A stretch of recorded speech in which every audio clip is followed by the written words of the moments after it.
now, was this painting created by AI or a human? Was this video of a politician created by AI or a human? And that sort of mimicking of both interactions with and the output of human beings, to me, seems like a good way, still a good way to define what AI is really all about.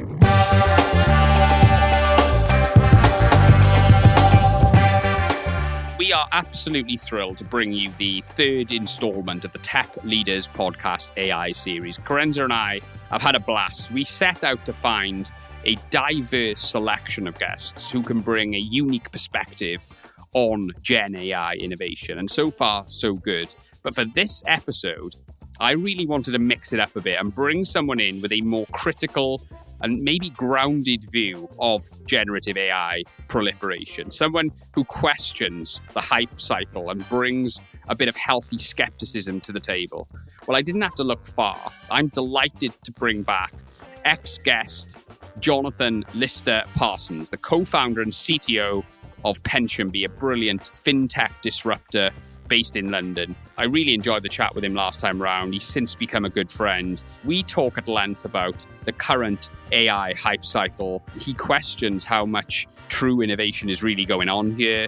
And we also talk about smart applications of AI, where it's genuinely beneficial and where it's not, the risks associated with widespread AI adoption, and why expectations have soared beyond what's actually realistic. That was really interesting to talk about that part. The conversation was really just perfect for CTOs, technology leaders who want to understand how to harness AI in a safe, responsible, and genuinely impactful way.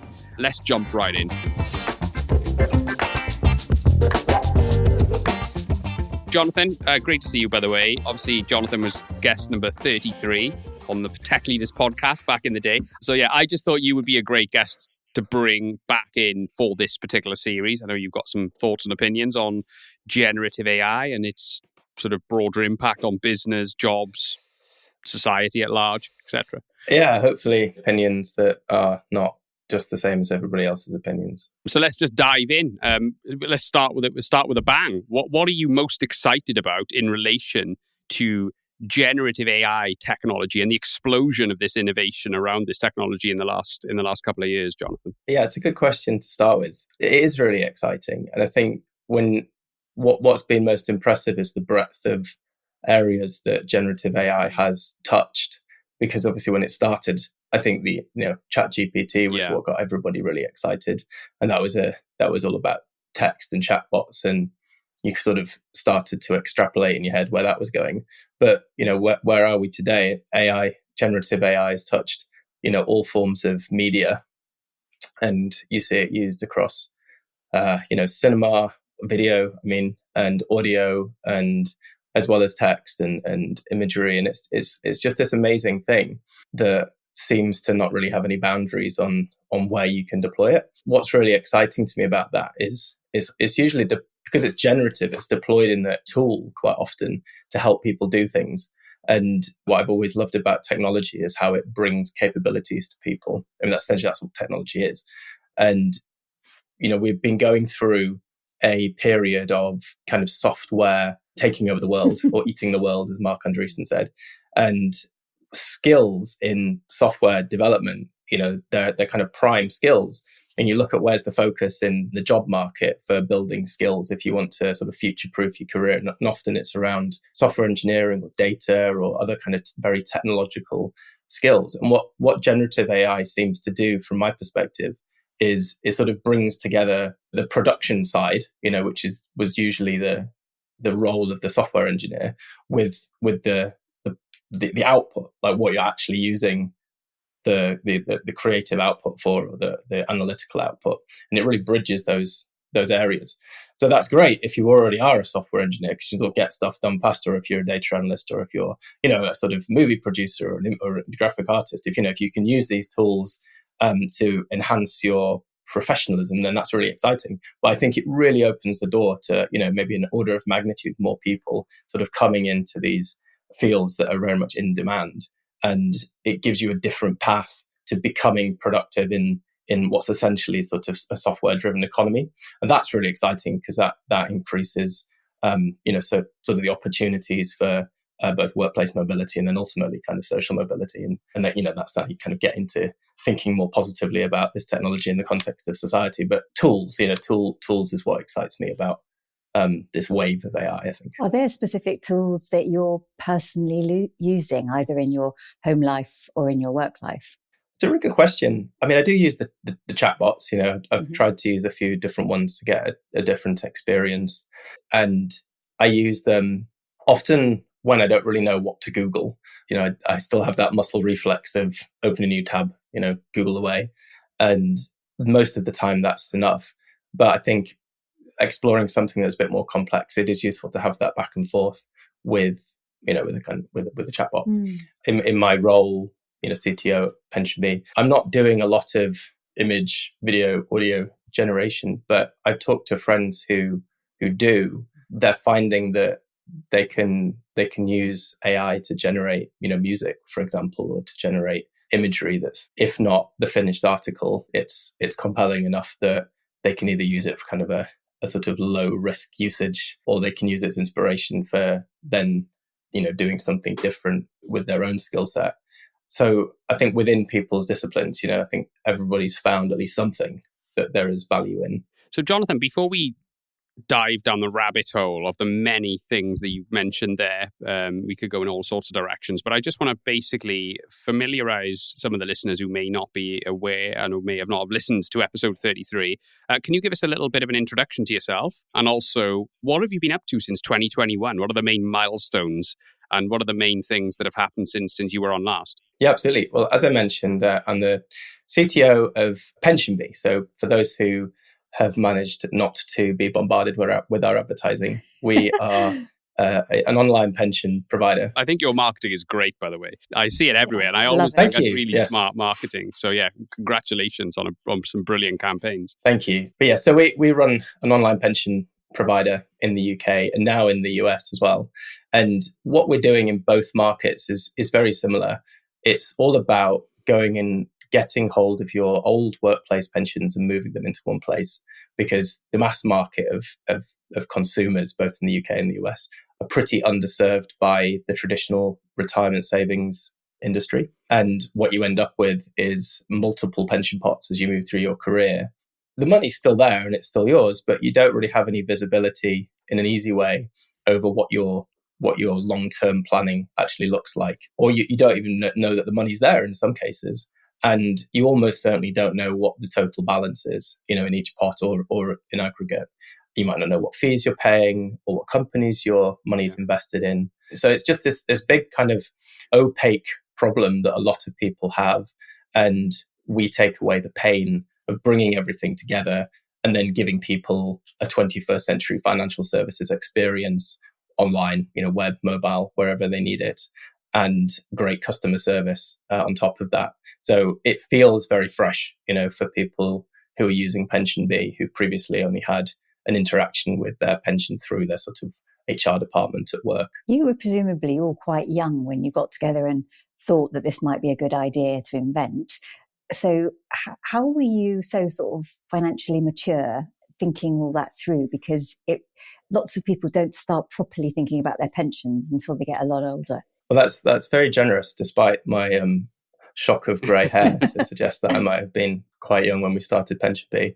I think the real answer is that the impetus for the business came from sort of the personal pain of trying to manage, the pension situation. I was in my early 30s when we started PensionBee, and the CEO, Romy Savova, she was a sort of similar age, and that had given us enough time to have had, a few jobs. Mm-hmm. And corporate jobs tend to come with pensions, so we did have that fragmentation problem already. Mm-hmm. What we were discovering was that other people who we spoke to, also really didn't know very much about their pensions, and if they tried to move a pension, it was an absolute nightmare. And that was the sort of the CEO's light bulb moment was, this is really hard, and I'm a financial services professional. How is anybody who's not supposed to do this? And so, that's what kind of started us off on that journey.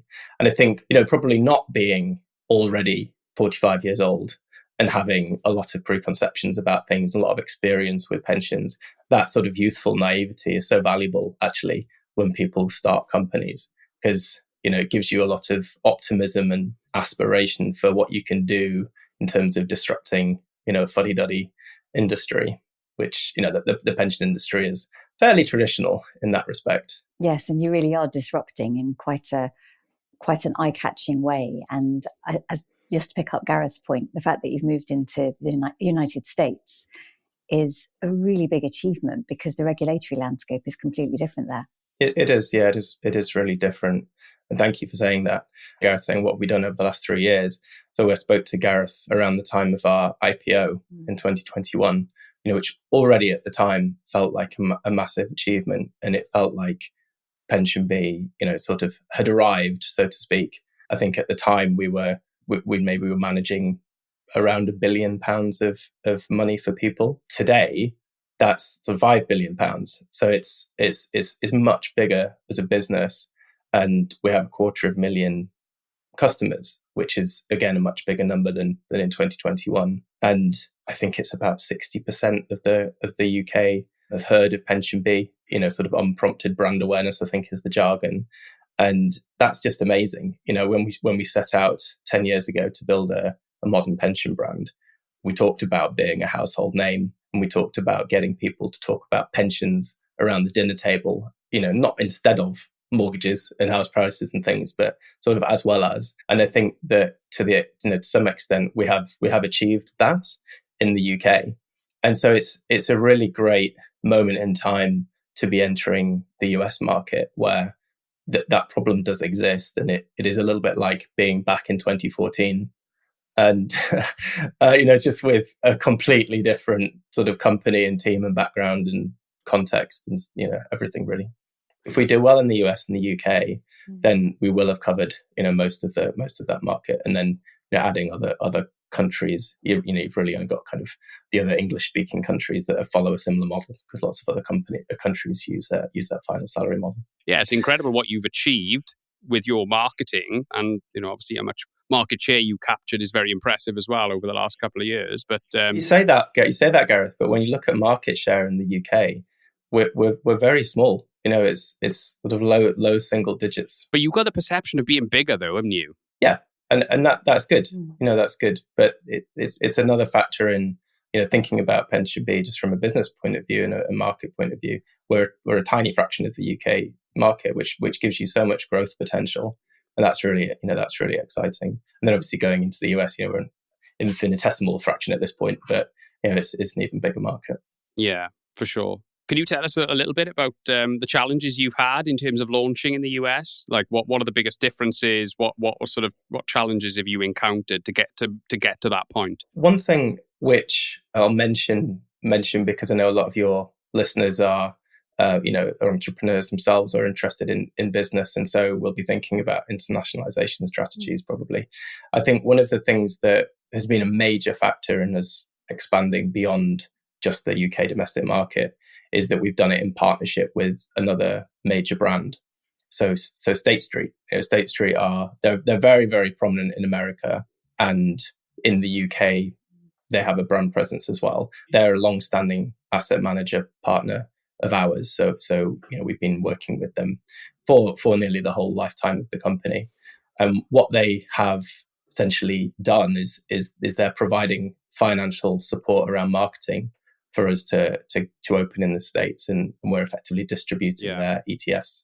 So all of our plans are built out of their ETF range. It'd be very unlikely that we would have, at this point in the company's development, decided to expand abroad without that support from another partner. And I think that's not something that comes along every day, and it's not entirely within your control. So it's a bit challenging, to sort of put it into your company strategy that's how you're going to internationalize. But I think, if you do have that opportunistic moment in time, then I think that's well worth considering as an option. Because, moving into a new market, you make so many assumptions when it's an English speaking market about how similar it's going to be to the UK. And then of course it isn't, it's just not at all. And you realize that the moment that you sort of set foot on the ground, or you start working with real local customers. Yeah. How do you continue to challenge each other and hold yourselves to account as founders to continue to be very innovative and to continue to kind of keep that initial spirit alive where you want to make life easier for people, better for people? It seems to me that the company has a real social conscience as well. You are trying to make life better, which I think the best tech does, as you said at the very start. How do you kind of challenge each other as a kind of founding team? I was trying to think of a good answer to that as you were elaborating on your question that doesn't sound almost simplistic, but I think the truth of it is that the challenge to be innovative and to do something that is always a better experience for our customers, that is just inherent in,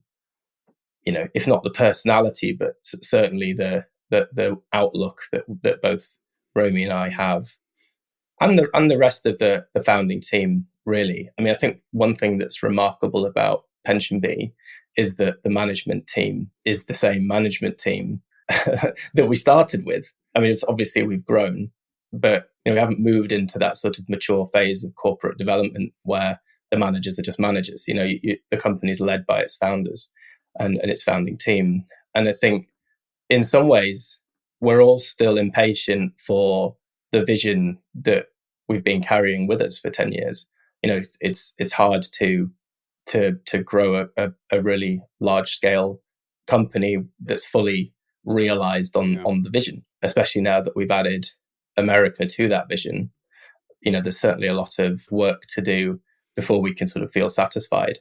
It's a really great question. I think probably there are times when we're holding each other to account or holding each other up, and sometimes one person is taking the load or is being the inspiration, or the motivation, and then other times the other person is. But I think, I have a great amount of admiration for my co-founder. She's a person of huge energy and commitment, and that's something that she brings to work every day. So that's always helpful for keeping my motivation up. What a brilliant answer.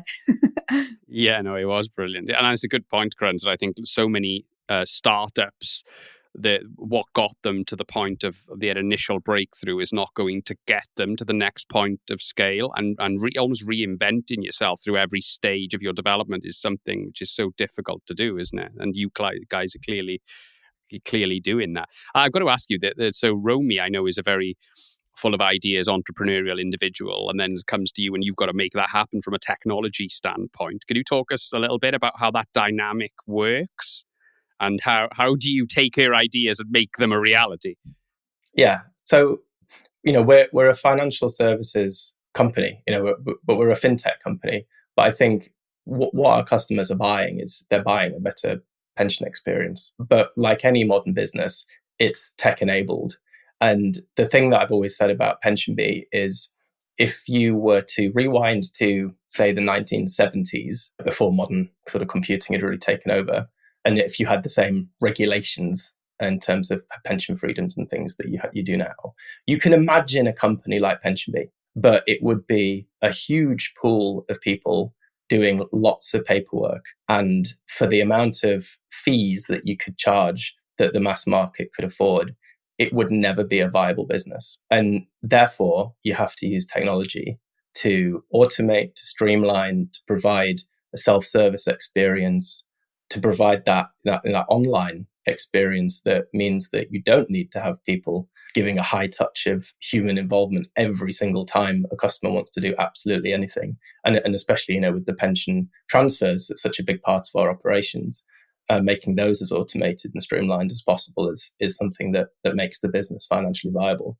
So I always have that in my mind as the reason why technology is so important for PensionBee. And of course, it's almost metaphorical, it's allegorical because it just wouldn't exist today. But it's a useful model to think about because it tells you what the technology is for. And as we grow, we obviously want to continue to invest in technology to make the business more efficient, because apart from anything, it helps us to grow into being a profitable company which, by the way, we were able in Q4 last year to sort of say, right, we've had our first profitable quarter, and that was an amazing moment. Nearly 10 years into the business to be able to say we've broken even, and that's obviously something we've pushed for throughout this year too.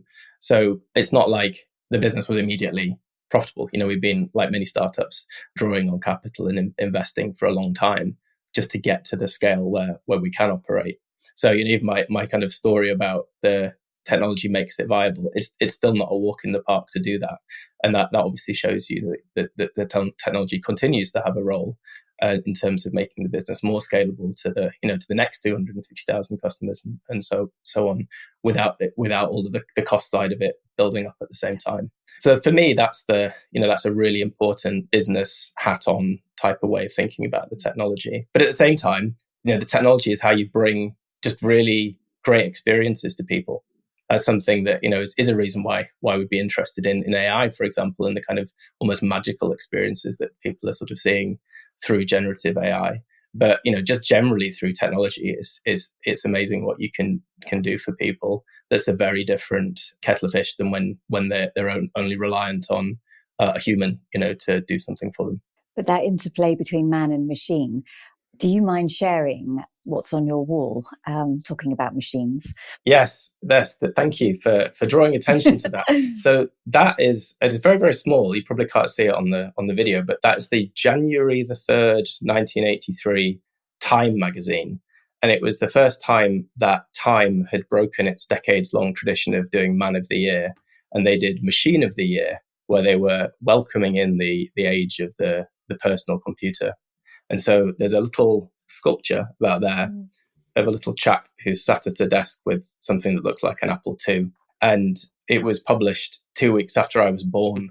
So it just felt, when I found out about that, it felt like a really great, souvenir of the starting point of my life. That's obviously been so shaped by technology, and, my career's been very much invested in furthering that. How did you first get involved in tech when you were presumably quite a little boy and woke up to the kind of, as you put it, the magic of the power of the enablement power of technology?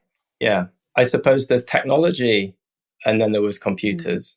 And as a child in many decades before the 80s, people had electronic toys, and we've had TV, and technology's been all around us in end consumer products.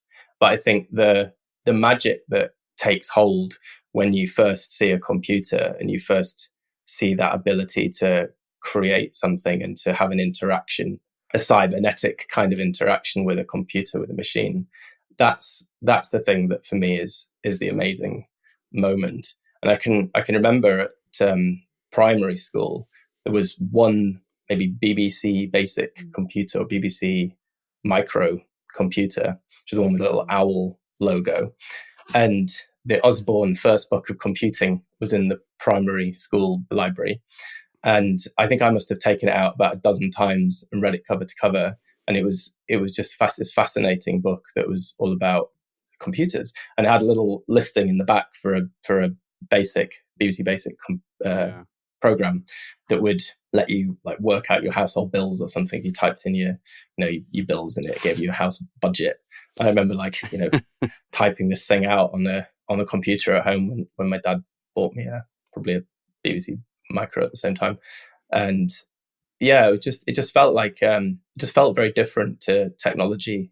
Technology that fades into the background, that is just part of the fabric of life, is something that you don't really notice as a child because it's just there. Whereas I think once it becomes a tool that is generative, and literally that word's been used for computing much longer than it's been used for AI, it just feels really different. And you feel like, okay, this is an act of creation. And I think that's what's really exciting. Exploration and creation. Do you have a personal definition, or have you thought about it, what you mean by AI? And how would you help people understand what AI actually is? That's interesting. I've certainly read into the history of AI, and and it's meant different things at different times. And I think the sort of Turing test type of definition is quite good. Can you tell the difference between a human and a computer, in whatever test it is. I mean, the Turing test is specifically 99% of your listeners are going to know this already, but I'm just going to say it. But the Turing test originally came around to test whether a chatbot could successfully impersonate a human. And so with, ChatGPT being the first sort of big generative AI program, I think it's very appropriate to have started there in terms of comparisons.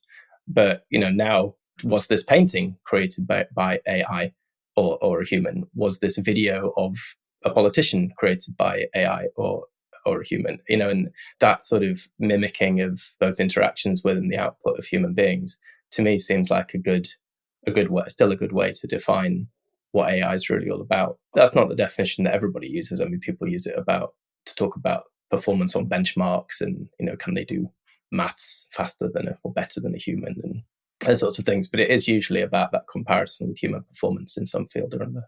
What do you think, Kerensa? I mean, you've been working with AI and data for a long time. Do you have a definition?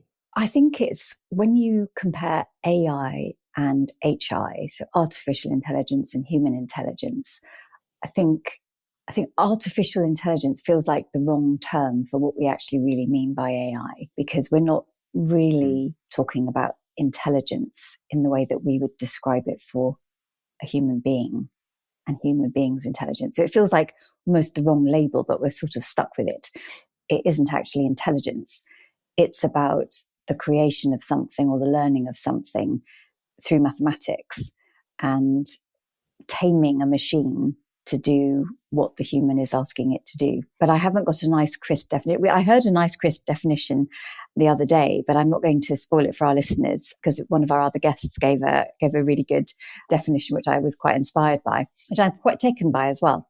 But for me, it's about a machine doing something different using the power of mathematics in some sort of creative way, but it's creative inspired by what the human being is actually inputting into the machine. But that's a very long-winded way, and that's not going to help anybody, I'm sure. No, but what I like about that is essentially you're saying that AI is the output of human input, obviously through very various intermediary layers, but it's nothing without the human input. And I think that is something that it's very easy for people to forget. Yeah. Of course. No, I think companies who are trying to implement or benefit from generative AI technology often are not in a position to, because their data is not where it needs to be. Do you know what I mean? And I think that part gets forgotten about. It's rubbish in, rubbish out at the end of the day, isn't it? This episode is part of the Tech Leaders Podcast AI Series 2.0, brought to you by Be Digital. At Be Digital, we empower leadership teams to maximize value from their technology investments. Our data and AI services help businesses fully embrace the potential of artificial intelligence. We prepare your data, we streamline your processes, and ensure robust governance so that AI works effortlessly to drive real results. Curious to learn more? Visit bedigitaluk.com or follow us on social media to discover how AI can transform your business. You've been talking about PensionBee, and it seems like your raison d'etre is about customer experience and customers, how they interact with pensions. How can generative AI, or how has generative AI improved your ability to deliver what you want to deliver to your customers, your vision? So just by way of context, when we've internally discussed using AI, or even before AI, when we were talking about things like chatbots and that bringing that automation directly to the customer's interactions with us, what we've always been really mindful of is two things. One, a pension pot is a really significant financial asset where, our main service is combining pensions. So people are bringing over often, 10,000, 20,000 plus pounds to PensionBee. And their pension pot is, I think when you sort of average it out across the country, it's the second most important financial asset after residential property. So we have to be very mindful of people's sensitivity around the level of service and the level of trust that is required, especially from a new entrant to the market, when you're asking for trust with your lifetime savings. Maybe now at 10 years, there's some of the trust is implied, but I still think it's a question of respect for what you're engaged in. You're engaged in a really serious matter. You're trying to make it as easy as possible and a really pleasant experience, but it's important to take it seriously. So that's one thing to be mindful of. And then the other thing as well is the spread of ages and, sort of not just age, but the wide demographic profile of our customer base, because it's a mass market product. And so, a lot of people in that sort of multi-dimensional bell curve are more comfortable speaking to humans about certain things, or not having, the magic of bleeding edge technology sort of waved in their faces when it comes to their financial products. So there's kind of an interplay with the first point I was making. I think, there are many businesses where putting something in that feels really exciting and cutting edges is into the customer interface is totally fine. And if it's a bit messy, it sort of doesn't matter because the stakes are not very high. So I think what I'm perhaps quite obviously getting to is that we've never been massive fans of sort of putting the robots right in front of consumers. So let's take it back a stage, put it backstage and look at where the robots can be helpful in the business. And I think there are many opportunities. I think just to stick with the kind of customer service aspects of things, somewhere where I think generative AI can be particularly helpful, but particularly large language models. So not so much the fact that it's generative, more so much that it understands unstructured information. We get a lot of input and feedback from our customer base. We've got lots of different feedback channels. We capture communications with customers over live chat, email, and phone. And obviously you can take transcripts of phone conversations. So we can generate. Oh, and then that doesn't include all the public feedback channels and the emails, the specifically feedback emails that we get. There's a lot of text-based information that we can gather together. And it's obviously beneficial for us to be able to analyze that in close to real time and in high volume, and be able to do things like look at the trends, look at where people are having problems, look at where people are actually being very positive, so that we can sort of see that stuff has worked. If you try and do all of that analysis work manually, it's a really difficult job. So it's a really, we're in the middle of a trial at the moment with our data team to look at what happens if you sort of take all that text and put it into a big, analyze it through a big large language model and, do things like sentiment analysis and topic clustering and that kind of thing, and use that to generate a dashboard that replaces, that kind of almost impossible to do level of human work, or so, complements the existing work that was already being done with a much deeper level of analysis. So I think that's a really exciting, promising area, and obviously something that's in common across a lot of businesses. And then I think other areas that are really exciting. We're still at a relatively early stage with looking at the role of AI in sort of software engineering, product development, but I can see why that would have a lot of promise, because a lot of the areas where that can immediately be useful is kind of reducing boilerplate work, or stuff that's in common, and helping with kind of design work, and that seems very promising. And then looking into our operations, we're obviously we're running a lot of very complicated pension transfers for customers, and being able to again work with diverse and unstructured information and then turn it into something that is a little bit more structured, that we can then derive insights from and take actions from at scale, rather than it being a manual job. That's also seems very promising. So there's a lot of opportunities, I think, to use AI smartly, although I'm actually a bit of a cynic when it comes to AI generally, because I think it's going through a hype cycle. And I think, as I've said probably on your podcast, but also in other places, I think it's very easy for people to assume that you take technology, you drop it into a business, and it works like a silver bullet and it makes everything better. And AI is almost like almost like the ultimate version of that, because it has so much promise. When you see the YouTube videos of some amazing experiment, you don't see the 99 failed experiments, but you see the one that works. And so people think, I'm going to put it in my business and boom, I don't need to employ anybody anymore. It's going to run the show. And then of course it doesn't. And there are so many human reasons why that doesn't work. And actually, certain fundamental problems that we're seeing around like controlling hallucinations and the questions around trademark problems and privacy problems more broadly. There are just lots of complexities that were papered over, for a long time that have allowed people's expectations around AI to go a bit through the roof. So I think part of my role actually is trying to help steer a narrative, for the business, like what should our expectations around AI be and what's actually realistic. I think that's such a good answer. And you in your position as CTO saying that, I think is actually very powerful, because it also gives other CTOs who may be tuning in and other CEOs who might be tuning in permission to be able to have that conversation with their own teams. Because I think what can often happen, particularly with this emerging tech and particularly with the amazing kind of case stories and the amazing examples that some people are sharing, is the hype does feel very real, and people end up feeling very vulnerable if they're not taking advantage of this new technology in order to drive ROI, drive efficiencies, drive productivity gains. And they're worried that everybody else is doing something that they're not. And so there's this kind of hunt for the magic piece of software that they can implement to unlock all of those gains. And so for you to, in your position, to sort of have that confidence to say, it may or may not always be the answer. Let's do this very thoughtfully. Let's do the analysis, and let's not necessarily jump on the hype cycle, I think is actually a very powerful thing for people to hear.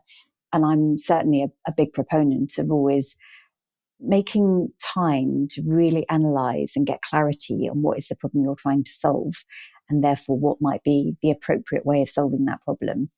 Rather than, as you say, just jumping in and assuming that there's some sort of silver bullet software that's out there that you're just somehow not finding.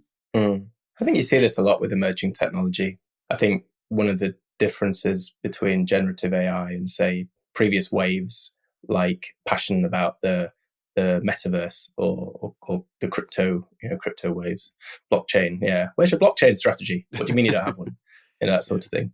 I think the difference is that people can go on to ChatGPT and just use it themselves. It's a consumer trick technology, which I do think is one of its massive advantages, because it's driving adoption and experimentation in a way that you would really be challenged to do with blockchain and with the metaverse. They were dependent on businesses figuring it out and kind of launching solutions. Whereas it's not really like that with GenAI. People are just playing about, and even via the APIs and things, it's quite accessible to, if you do have some software development skills, or just use ChatGPT to help you, or Copilot, you can kind of get some stuff off the ground. So there's a huge amount of very grassroots innovation, and that is very exciting. And that kind of goes back to what I was saying right at the beginning of the podcast about what excites me around it. But certainly from a business point of view, sort of the global collection of boardrooms where people sort of go, right, there's this new technology, so what's the strategy? And you go, well, the strategy is to watch it for about 12 months, see if it goes away or if it actually works, and then maybe do something about it, especially if there are some market solutions. Because, guess what? Not every company in the world is an R&D lab, or indeed a tech company selling tech solutions to other businesses who then deploy them in their business. We're an end consumer or a B2C business. So we've always got to be, very much thinking about, well, is what we're doing actually helping to solve any customer problems here? Or is this technology for technology's sake, which is something that I'm not a big fan of, which can be fun, in Hack Day. Yeah, we were talking recently, Kerensa, weren't we, about AI washing and how things getting badged as AI, which is just automation, or just even like just normal tech, just code, basically. And it just seems to be, and I think that's part of the hype cycle, and I think we'll see less of that. But can I just go back, because you said you've got a few, not reservations, but you're skeptical about a couple of things around the hype cycle of AI. What else are you scared? What are you fearful of? Anything, Jonathan? Anything you're particularly pessimistic about in relation to the proliferation of AI generally? It doesn't have to be specifically to financial services, just more broadly. I'm not fearful of the upcoming AI apocalypse of jobs. Yeah. I think that's definitely not something that I worry about, because I think the real opportunities, at least in the short to medium term, probably are AI combined with human beings. It's sort of AI supplemented humans, and via better tools. I think that's a huge opportunity to help people to upskill and to increase the impact in their work, and of course it generates jobs, like we've seen in all sorts of different ways over the decades. Technology generates new jobs as the economy moves on.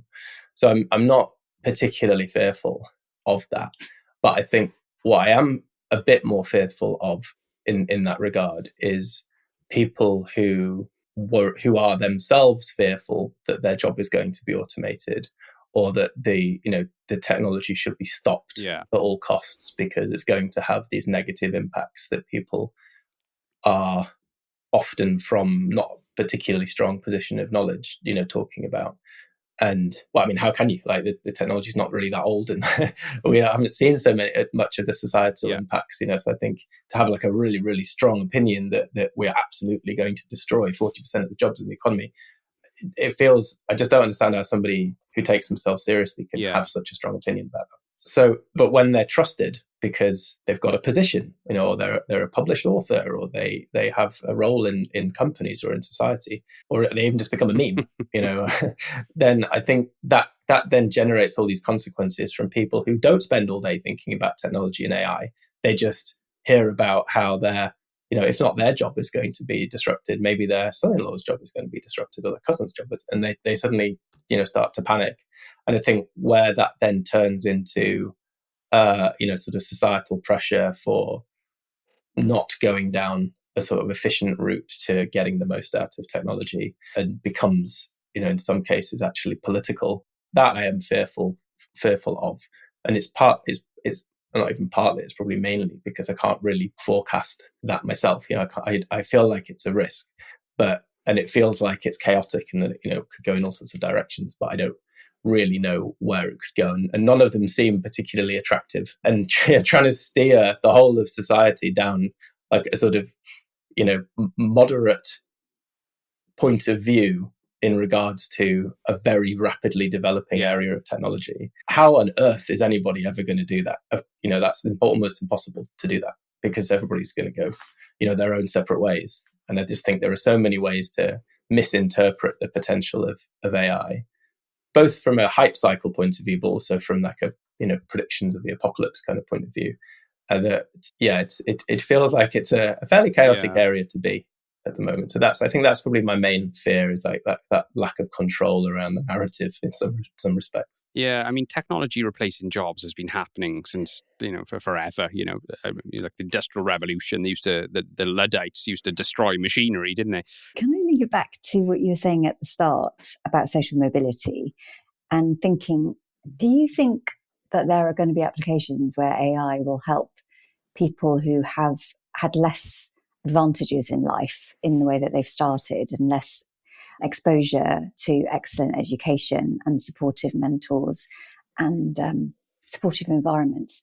Do you think AI will help fast track some of those people who have had more disadvantages in life to end up kind of catching up and being able to play in a level playing field? Yeah, it's a great question. And I think take that back to education and the education system and kind of continuous education throughout life.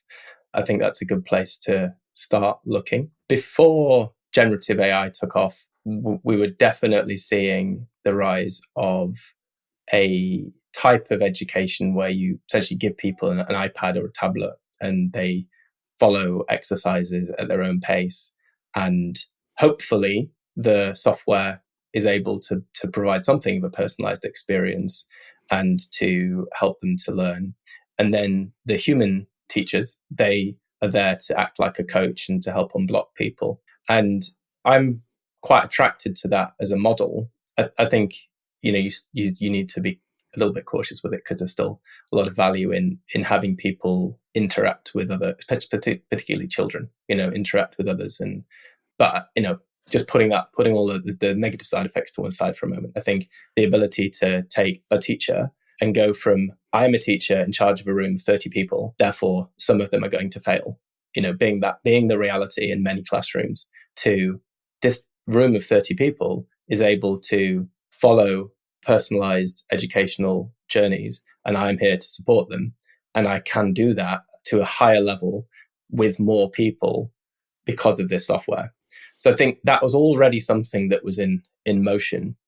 And because it's usually deliverable over cheap hardware, over the internet, and it's software, so it doesn't have to be particularly expensive.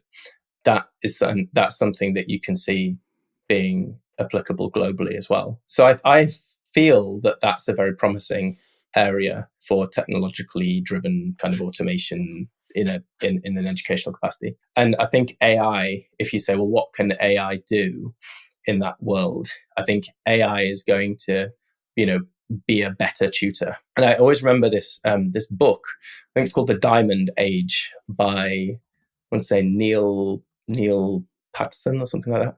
And it's this classic maybe early 2000s, late 1990s science fiction. And it kind of invented the idea of a tablet that had a completely personalized, like, life coach and educational assistant on it.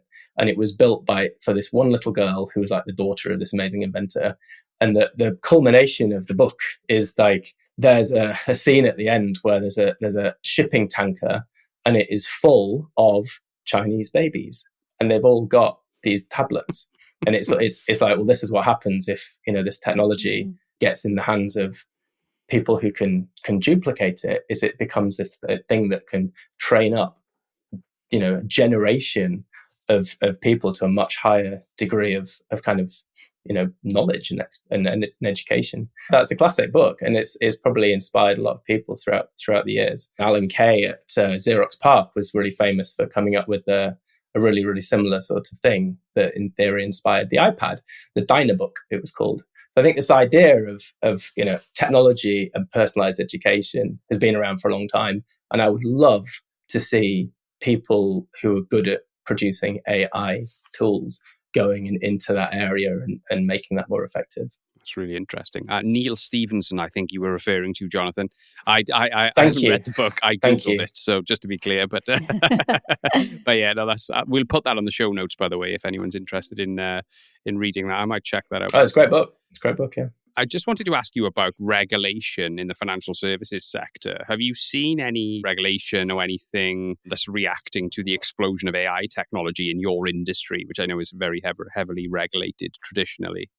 That's a really good question. I think the FCA, they brought in the consumer duty last year, and it's a really interesting framework for protecting consumers and obliging businesses to have a duty of care with their customers and with consumers.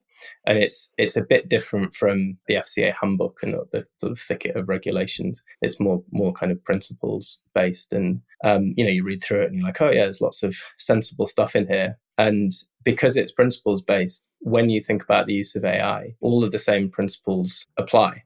So is there going to be any consumer detriment if we do this? That's like something you're obliged to think about. And I think that's really, it's really positive because it gives us the ability to do new things, but to be held accountable for how we use technology in the service of consumers. And I think, with GDPR, which is, something we've had since 2018 around data protection, that has existing legislation in there or existing parts of that legislation that you can easily apply to AI.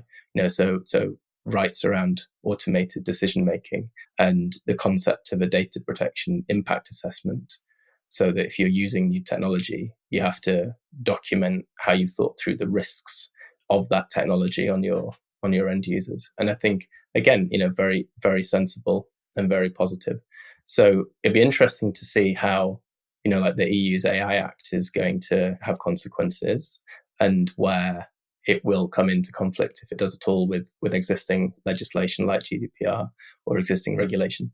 I don't think that there is a gap at the moment. I think AI is technology. It's new, but it's for the businesses to continue to follow the rules that have already been laid out. And I don't see that there's a huge gap that's suddenly exposed by the arrival of capable AI tools. Yeah, for sure. I suppose more companies will be utilizing AI for more things, won't they? So I'm sure it's something that regulators will be keeping an eye on. It could become a fascinating space. But what about security, Jonathan? In terms of, like, obviously you guys look after a lot of very sensitive data.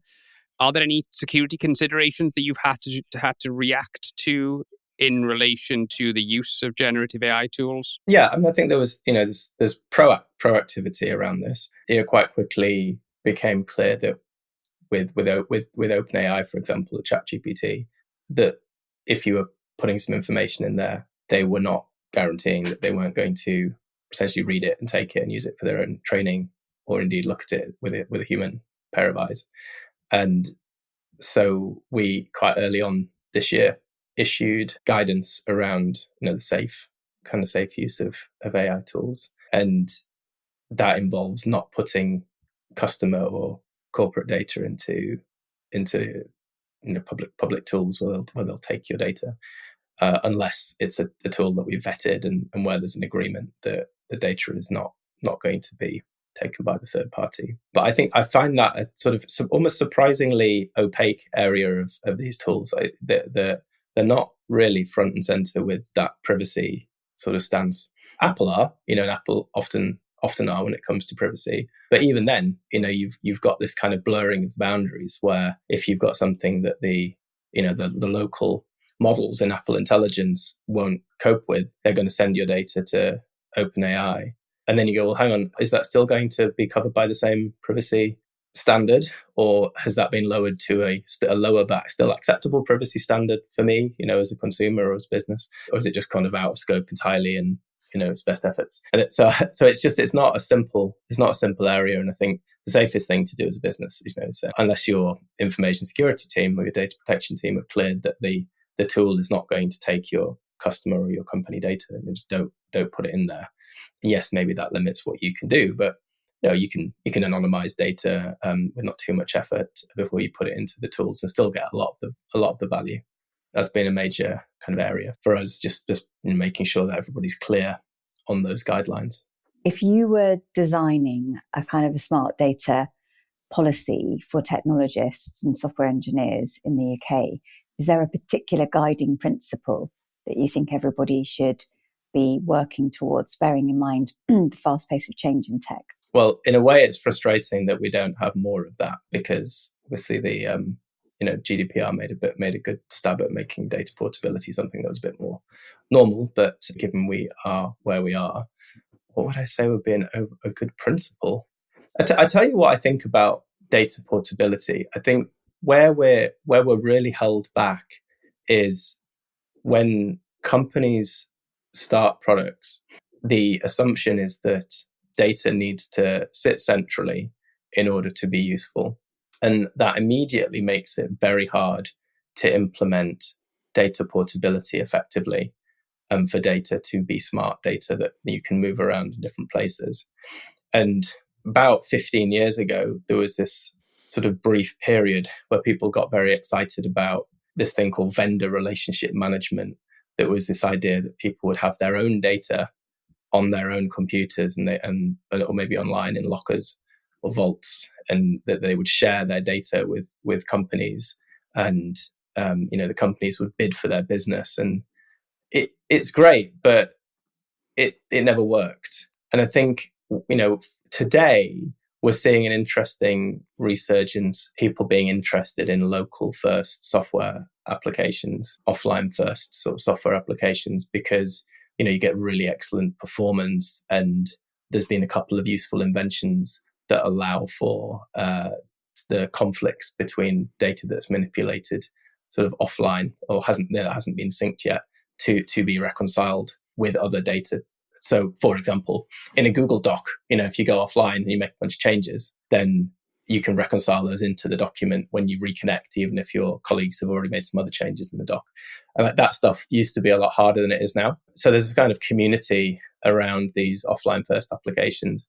And that they're, some of them are motivated by data privacy and wanting to keep data in with the end user. So I'm not sure what the policy is, but I think promoting that initiative and trying to make it easier for a business to create something where the data is held with the consumers by default, and where they don't have this kind of overriding need to put everything in their own locker, and sort of talk about the value that they can extract from data. I think that would be quite beneficial. And, maybe one way that you could do that would be to sort of strengthen the rules on consent around what you can use data for. If there's no value in building up a data set because you can't go and sell it to marketers or marketing companies, or you can't use it for corporate purposes that haven't been already opted into, then there is a little bit kind of less point in just aggregating it together. And you've got all of these risks around data breaches and things, which you kind of don't have so much if there is no one central repository where the data is stored. So maybe there's a government workshop that needs to happen around this idea, to come up with the policy. But I think that's the combination of kind of technological underpinning and the sort of corporate attitude and attitudinal adjustment that needs to take place for smart data to be a success. Otherwise, it's always going to be on the periphery, and people will say, "Oh, that sounds like a good idea," but then they'll go off and they'll do centralized data again and again and again, because it's where the money is. Good stuff. Well, Jonathan, it's been absolutely fascinating. We could have gone down many rabbit holes along the way, but I wanted to cover a lot of topics, and I think we've covered a lot of ground in this conversation. I just wanted to ask Jonathan about what does the next 12 months look like for PensionBee? Well, I think it would be remiss of me not to start with, the US. It's a big area of growth for us, and we've only been, sort of live in the US since August. So we're very, very early in the journey there.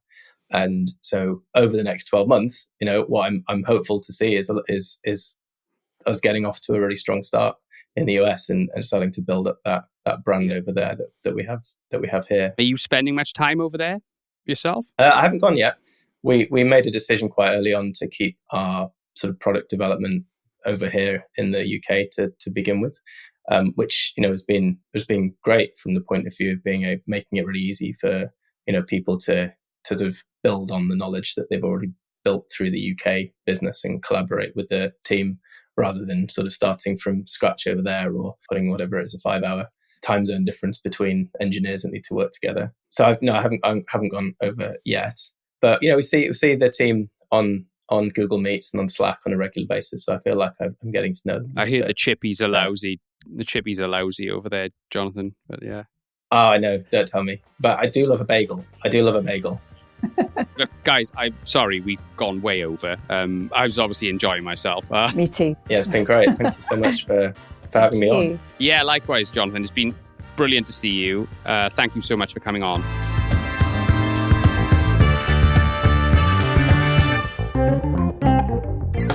So, Kerensa, what did you think? Jonathan's a great guy, isn't he?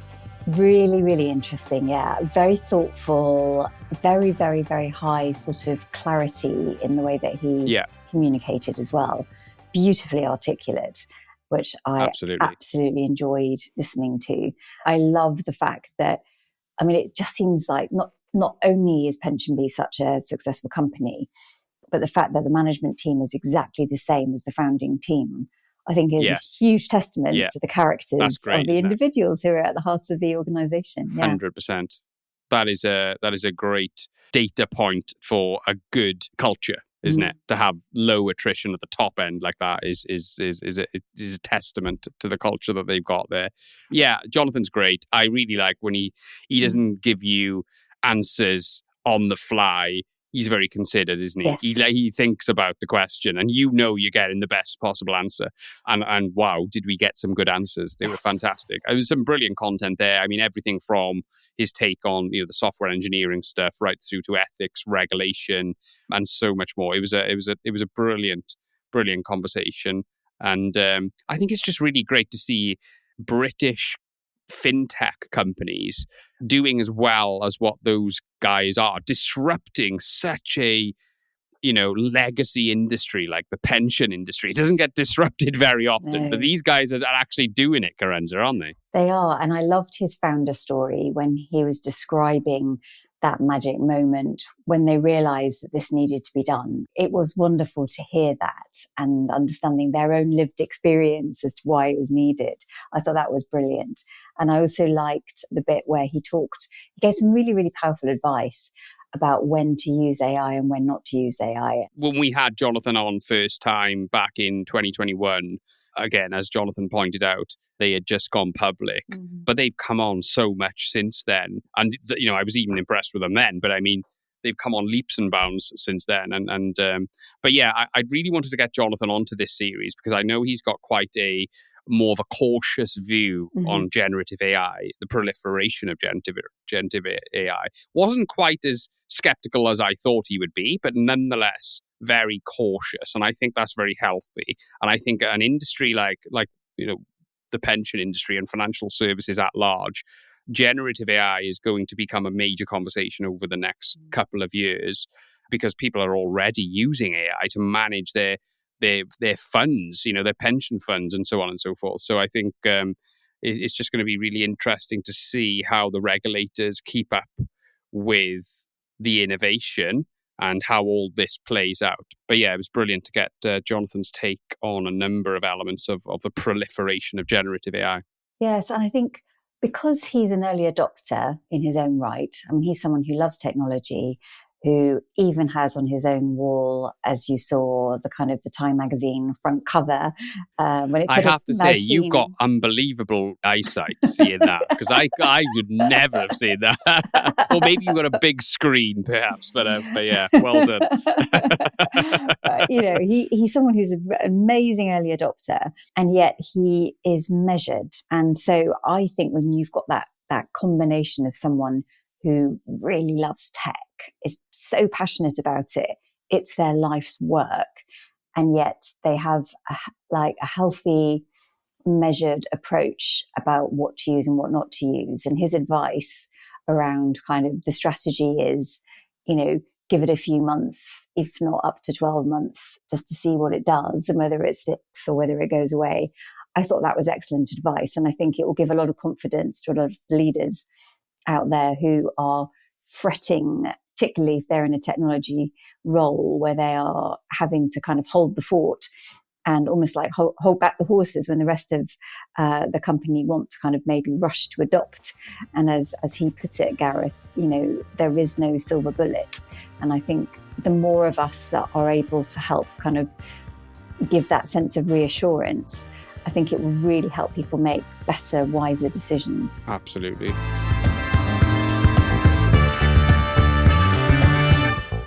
This episode was brought to you by Be Digital. Be Digital support leadership teams to optimize cost and get more out of technology investments. Be Digital and the team have unrivaled expertise with technology license management and data remediation, and are therefore perfectly positioned to help prepare organizations for AI technology capability. And on the last point, Be Digital have developed a cutting-edge AI readiness assessment, which provides tech leaders with a platform they need to make well-informed decisions about AI adoption strategy in 2024 and beyond.